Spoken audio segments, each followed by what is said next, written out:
명룡대전입니다. 네, 기사 같이 보겠습니다. 원희룡, 돌덩이 치우겠다. 이재명과 개항을 명룡대전. 이재명의 명, 원희룡의 룡, 명룡대전이 벌어질 수 있다라는 거죠. 그런데 돌덩이를 치우겠다라고 얘기를 했습니다. 이게 무슨 얘기인지 직접 들어보고 오시죠. 대한민국이 앞으로 나가야 되는데 돌덩이 하나가 자기만 살려고 이 길을 가로막고 있습니다. 누군지 아시죠? 온몸으로 돌덩이를 치우겠습니다. 국회를 방탄마기로 만들고 있는 야당의 책임자 다 발을 디디는 곳이라면 그게 우리 한국 정치의 가장 큰 길을 막는 길막이 돌덩이이기 때문에 그것을 치우러 어디든 가겠습니다. 네, 이재명 대표가 돌덩이다. 그 돌덩이를 치우러 어디든 가겠다라고 한동훈, 원희룡 전 국토부 장관이 얘기를 했습니다. 네. 지금 이재명 대표가 어딜 가든지 나는 따라가서 내가 맞수가 되겠다라고 지금 얘기를 했다라는 건데 사실 원희룡 전 장관 요번만 이재명 대표의 맞수 역할을 자처한 건 아닙니다. 혹시 기억하시나요? 일타 강사를 했던 때가 있었죠. 그때 모습 같이 보고 오시겠습니다.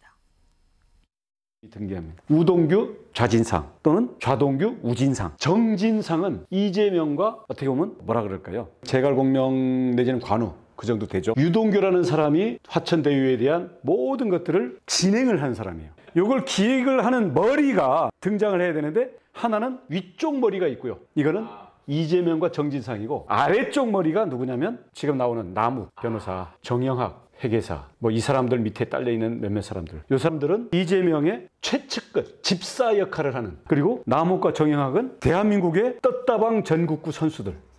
부동산 개발의 금메달리스트들. 그러니까 완전히 드림팀. 네, 이재명 대표의 저격수 역할을 대선 때도 했고 이번엔 내가 맞서 싸우겠다. 어디 가든 그 지역구에 내가 직접 나가서 맞서겠다라고 지금 얘기를 하고 있습니다. 장윤미 변호사님. 네. 이재명 저격수 원희룡. 민주당 입장에서는 어떻습니까? 부담스럽죠. 왜냐하면 원희룡이라는 정치인은 체급이 상당히 큰 정치인입니다. 네. 선수도 그렇고요. 제주도지사를 지냈고 뭐 직전에는 장관까지 그것도 국토부라고 해서 지역 현안을 챙길 수 있는 그런 이제 집권 여당의 정치인이기 때문에 전략상으로는 좀 판단할 만하다고 생각합니다. 본인은 일단 대선 주자였고 예비 후보이긴 했지만 네. 뭐 본선에는 나갈지는 못했으니까요. 이제 윤석열 후보가 그 당시에 이제 나가게 됐었던 거고 정치적 체급을 더 키워야 될 필요성이 있는 상황에서 그렇다면 누구를 내 경쟁 상대로 해야 될 것인가? 인천 계양에 나가면 지더라도 워낙 이 국민의힘에서는 험지로 평가되는 지역이기 때문에요. 네. 졌지만 잘 싸웠다. 이기면 파란인 겁니다. 그렇기 때문에 이 정치적 선택을 한 것으로 보이는 측면이 있고 어제는 실제로 그 지역까지 가서 사실상의 출사표를 던진 것이고요. 네. 민주당 입장에서는 부담스러운 그런 선택지인 건 사실인 것 같습니다. 지금 원희룡 전 장관이 보통 체급이 아니다. 이미 체급이 있는 정치인이고 원희룡 전 장관 입장에서는 싸워서 나쁠 거 없는 상황이다. 저도 젖잘싸가 될 수 있는 거고 이기면 파란이 일어날 수 있는 부분 아니겠느냐라고 지금 말씀을 하셨어요. 그런데 이렇게 민주당 입장에서 부담스러운 상대인 원희룡 장관이 인천 계양을에 사실상 출사표를 던졌다라고 말씀을 하셨는데 꼭 계양을에 나가겠다라고만 얘기한 것 같진 않습니다. 옆에 같이 있었던 한동훈 비대위원장 이렇게 얘기를 했거든요. 들어보고 오실까요? 우리 후보들 중에서 이 선거에서 이재명 대표와 지역구에 승리하는 것의 상징성을 감안해서 정정당당하게 싸워서 승리하고 싶은 후보들이 많이 계시다고 했어요. 그 중에 한 분이 원희룡 장관이고 그게 인천이든 서울이든 종로든 호남이든 영남이든 관계없이 나갈 겁니다. 개항을 딱 전제로 해서 말씀드린 게 아니기 때문에 지금 상황에서 제가 말씀드린 뭐 이재명 대표가 개항에 나오겠다고 용기 있게 말하고 있지도 않지 않습니까? 네. 이재명 대표가 어딜 나가든 그게 뭐 영남이든 호남이든 뭐 경기든 종로든 뭐 다 원희룡 장관이 나갈 거다라고 지금 얘기를 했습니다. 근데 그러면서 마지막에 한 얘기 이재명 대표도 지금 개항을에 나온다고 용기 있게 말하지 않지 않습니까? 라고 얘기를 했습니다. 차재현 교수님. 예. 이재명 대표는 아직 또 생각해보니까 그래요. 저 개항을 해 다음에 나갑니다라고 얘기를 아직 안 했거든요. 네. 왜 아직 하지 않은 걸까요? 글쎄요, 뭐 지금 그럴 이야기를 할 수 있는 계제가 아니잖아요. 이 최근에 그 테러를 당해서 일단 병상이 있기 때문에 그런 측면도 있는 것이지만 사실 지금 아마 이재명 대표 입장에서는 이번 총선에 대한 자신의 거취에 대한 고민도 계속하고 있지 않을까 생각이 들어요. 고민을. 사실은 뭐 어떻게 보면 이재명 대표 입장에서는 개항을 출마를 계속 할 수도 있죠. 왜냐하면 원희룡 전 장관이 온다고 하니까 다른 데로 옮겼다? 이런 소위 말하는 도망자 프레임 뭐 이런 쪽으로도 말릴 수도 있는 것이고 또 한편으로는 사실 본인이 총선을 지휘하면서 지역구를 만약에 선택을 한다고 한다면 조금 쉬운 지역을 선택할 수밖에 없잖아요. 개항을 같은 경우는 뭐 원장관이 온다 하더라도 일종 그러니까 민주당 입장에서는 상당히 안방과 같은 곳이니까 네. 그런 쪽에서 선거를 지휘하면 좋다고 판단할 수 있지만 그러나 지금 당내의 여러 가지 지금 개파 갈등, 그 공천을 둘러싼 여러 가지 문제, 또 이재명 대표의 사법 리스크 이런 걸 봤을 때는 본인이 아마 이 정치에 결단할 가능성도 저는 없지 않아 있을 거라고 봐요. 예를 들면 네. 뭐 일각에서 나오는 뭐 자신의 고향인 안동으로 뭐 이렇게 험지 출마를 한다는 수도 뭐 그럴 수도 있지만 네. 제가 생각했을 때 그거보다는 전격적으로 불출마를 하면서 총선만 이래 지휘하고 공천을 관리하는 쪽으로 선택할 가능성도 없지 않아 있겠다는 생각도 들어요. 그런 여러 가지를 고려해서 네. 지금 아마 장고 중이지 않을까 생각이 듭니다. 지금 말씀은 뭐 안동 험지 얘기도 있긴 하지만 불출마를 할 가능성도 있지 않겠느냐라고 말씀을 하셨어요. 사실상 지금 듣기에는 불출마 가능성이 생각보다는 좀 크지 않냐라는 취지로 말씀을 하신 걸로 보이는데 최수영 의원님 어떻게 보십니까? 그러니까 저도 지금 차 교수님하고 비슷한 생각이 있긴 한데 네. 최근에 이제 이재명 대표가 당에 어쨌든 지금 후보 모집을 하고 있잖아요. 그러니까 내가 출마하지 할 것이냐 말 것이냐 전에 내 지역구에 어떻게 할 것이냐를 지금 써내는 개항글 활동 보고서에 네. 상당 부분을 할애했다는 거예요. 자기의 업적이라든가 앞으로 계획들을. 그걸 놓고 봐서 이제 뭐 개항에 출마하지 않겠느냐. 또 하나 사무실도 매우 크고 그다음에 사람도 많이 모일 수 있는 곳으로 네. 이전을 했다고 돼요. 그러니까 추론은 가능한데 그런데 당대표의 출마는 이게 총선이라는 큰 카드에서 선도마가 아니에요. 치고 나가는 말이 아니고 다 포석을 놓은 다음에 네. 어디에 상징성으로 이 총선의 승리를 가져올 수 있는 하나의 말하자면은 프레이밍을 할 수 있다거나 아니면은 그것을 이제 말하자면은 끌어갈 수 있는 네. 그 어떤 상징적인 모습으로 가야 되거든요.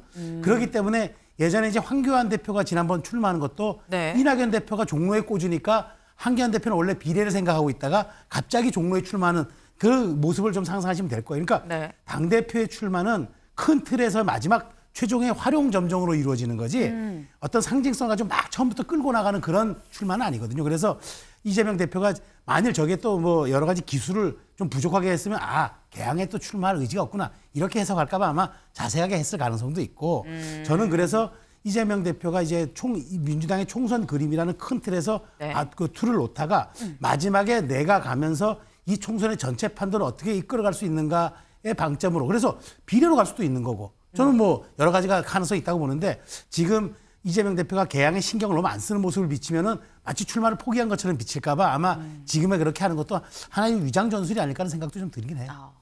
위장 전술일 수도 있다라 말씀을 하시면서 뭐 사무실도 뭐 옮기고 했다라 말씀을 하셨어요. 실제로 이재명 대표 최근에 또 사무실을 옮겼습니다. 사무실이 원래 있는 곳이 지금 계산역에서 한 700m 정도 떨어진 곳이 지금 사무실이에요. 근데 여기보다 좀 더 역 쪽으로 유동인구가 많은 역 쪽으로 옮겼다라는 얘기가 있습니다. 그럼 사무실을 지금 재계약, 장소를 좀 더 사람들이 많이 다니는 데로 옮겨서 재계약을 했다라는 거죠. 그리고 최근에 나온 이 민주당 검증위의 검증 적격 판정을 받은 명단에도 이재명 대표 개항을로 해서 들어가 있죠. 이런 걸 보면 개항에 나오는 것 같은데라고 생각. 장윤미 변호사님. 네. 자꾸 여쭤보게 되네요. 네.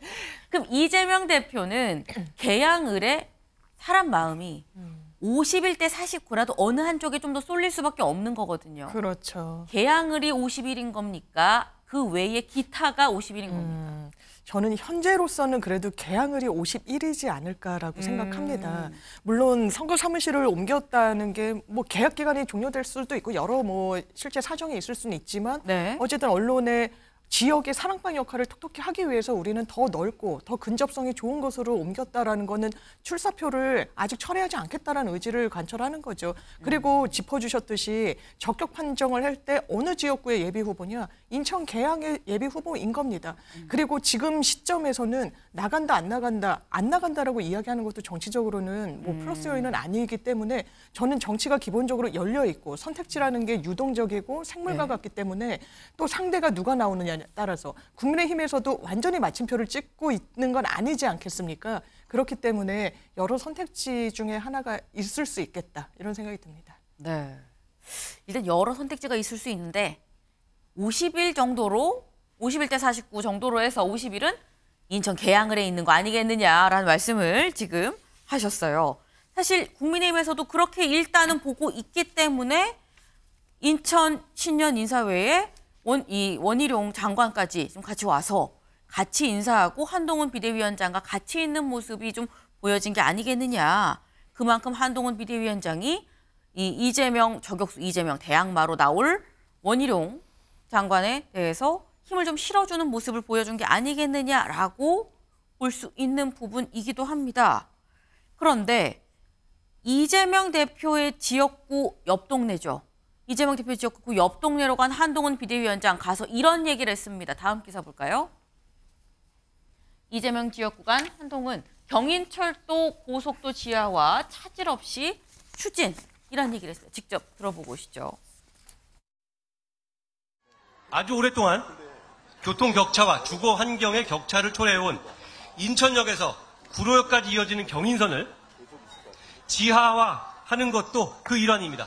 수도권의 대표적인 상습 정체 구간 중 하나인 경인고속도로의 지하화 사업도 차질 없이 추진해서 서울까지의 통행 시간을 획기적으로 단축시키겠습니다. 네. 지금 한동훈 비대위원장 정책을 얘기를 했습니다. 네. 지금 뭐 경인철도 그리고 고속도 이거 지하화하는 거 차질 없이 추진하겠다라고 얘기를 했습니다. 다시 말해서 집권 여당이 우리다. 이 힘 가지고 우리가 정책으로 지역 서포트 하겠다라고 지금 얘기를 한 겁니다. 사실 한동훈 비대위원장 뭐 꼭 인천뿐만이 아니라 다른 지역에 가서도 얘기를 할 때 늘 이 얘기를 하죠. 우리는 힘이 있는 집권 여당이다. 그러니까 여러분께 하는 약속 우리는 지켜드릴 수 있다라는 점을 거듭 강조를 하는 모습입니다. 근데 차재원 교수님, 네. 민주당 입장에선 이런 한동훈 비대위원장 너무 불편할 것 같거든요. 네. 뭐 민주당 입장에서도 뭐 경인철도나 고속도로 지하 이야기 할 수 있죠. 뭐 그거는 뭐 사실은 문제는 사실 이 지금 도심 지역에서의 철도가 지상 구간에 있는 경우는 일종의 그 지역이 분리되는 측면 그리고 소음 뭐 또 분진 뭐 이런 것 때문에 상당히 지하에 대한 요구가 상당히 많았거든요. 그렇기 네. 때문에 민주당이 집권 기간 중에도 그런 것들을 많이 추진하겠다고 이야기했지만 문제는 예산이에요. 예산 때문에 사실 지금 그런 부분들이 많이 발묶여 있는데 사실은 뭐 지금 이 철도의 지상 구간의 지하 문제는 비단 인천만의 문제는 아니에요. 서울 같은 경우도 1호선 같은 경우에 지상 구간이 상당히 많잖아요. 부산 같은 경우도 기존 경부선이 통과하는 구간 중에는 도심을 상당 구간을 지상으로 가거든요. 그런 부분들도 지금 지하하자는데 그게 지금 몇백 조의 예산이 들어요. 그렇기 때문에 과연 이런 이야기들이 실천 가능하냐. 주민들이 느꼈을 때 저것도 소위 말하는 빌공짜 공약 아니야? 라는 부분들을 상당히 많이 따져볼 거예요. 그렇기 때문에 이 한동훈 비대위원장 입장에서는 주민들에게 상당히 다가갈 수 있는 이야기라고 막 이야기를 하지만 주민들이 생각했을 때 과연 이것이 실현 가능한지 안 한지를 보고 냉정하게 판단하지 않을까 생각이 듭니다. 한동훈 비대위원장이 이런저런 얘기를 하지만 사실 그동안 안 나왔던 얘기가 아니기 때문에 그만큼 하기 어려운 사안이다라는 점도 주민들이 알 수도 있다. 그런 점을 복합적으로 판단을 하지 않겠느냐라는 말씀을 지금 하셨어요. 저희가 지금 이 인천 신년 인사회에 간 원희룡 전 장관과 그리고 한동훈 비대위원장 그리고 같이 맞서게 될 이재명 대표 얘기를 좀 같이 이렇게 엮어서 좀 얘기를 해봤었는데 사실 이 부분도 저희가 좀 눈여겨볼 부분이긴 합니다. 아까 경향 기사 다시 한번 볼까요? 네. 지금 환하게 웃고 있죠, 두 사람. 어깨 동무도 했습니다. 그리고 이렇게 손들고 있는 원희룡 전 장관을 흐뭇한 모습으로 옆에서 한동훈 비대위원장 바라보고 있습니다. 근데 신주호 대변인님, 사실 이 두 사람 아직 시간이 좀 남긴 했어요. 3년쯤 지난 다음 대선에서 둘 다 대선 주자 아니야? 라고 볼 수도 있는 거거든요. 이렇게 밝게우는 두 사람 사실은 어떻게 보면 경쟁자다라는 점 어떻게 보십니까? 경쟁자라고 하는 것은 지금 네. 당장은 경쟁자가 아니지 않겠습니까? 지금은 저희 국민의힘의 가장 중요한 책무는 뭐냐면 총선에서 승리를 해서 윤석열 정부의 정책 성공을 위해서 최선을 다하는 것이기 때문에 물론 두 분이 경쟁자가 되실 수 있을 겁니다. 제가 볼 때도 분명히 경쟁자가 될 것인데 네. 지금 상황에서 두 분이 경쟁자가 된다고 해서 총선을 앞두고 뭐 갈등적인 요소를 보여드릴 필요는 전혀 없는 것이고 또 저희가 이재명이라고 하는 그 거대한 그 어떻게 보면 적을 앞두고 있지 않습니까? 이재명 대표가 지금 개항을 지역구이긴 한데 개항을 해서 사실 이재명 대표가 지역구 국회의원인지 모르는 분이 많습니다.